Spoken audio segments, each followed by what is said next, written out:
თელავში სოხუმის ქუჩაზე მცხოვრები 16 ოჯახი დახმარებას ითხოვს.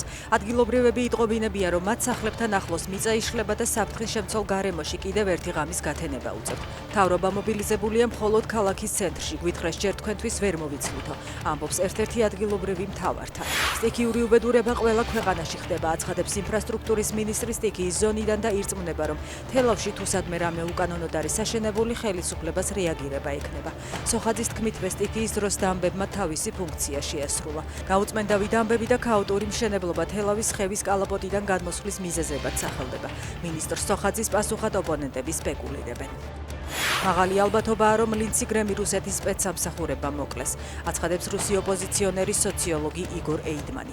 მას ამ ვარაუდს ორი ფაქტორი უმყარებს: ადგილი და დრო. მისი თქმით, მოსკოვს მოტივი ჰქონდა, რადგან გრემი რუსეთის წინააღმდეგ მკაცრ სანქციებს ლობირებდა. ეიდმანი ვარაუდობს, რომ სენატორი უკრაინაში ბოლო ვიზიტისას რუსეთის სპეცსამსახურების ფარულმა აგენტებმა ნელი მოქმედების საწამლავით მატარებელში მოწამლეს. სამწუხაროდ ომის ქარი კვლავ ქრის ახლო აღმოსავლეთში, უკრაინასა და მსოფლიოს ბევრ სხვა კუთხეში. ნათქვამია რომის პაპის მიმართვაში. ლეონ მე-14 სახელმწიფოებს მოუწოდებს არ ჩააქრონ მშვიდობის თუნდაც მბჟუტავი ალი. დიალოგი და დიპლომატიის გზა ერთადერთია, რომელსაც შეუძლია სამართლიან და ხანგრძლივ მშვიდობამდე მიგვიყვანოს, ნათქვამია მიმართვაში.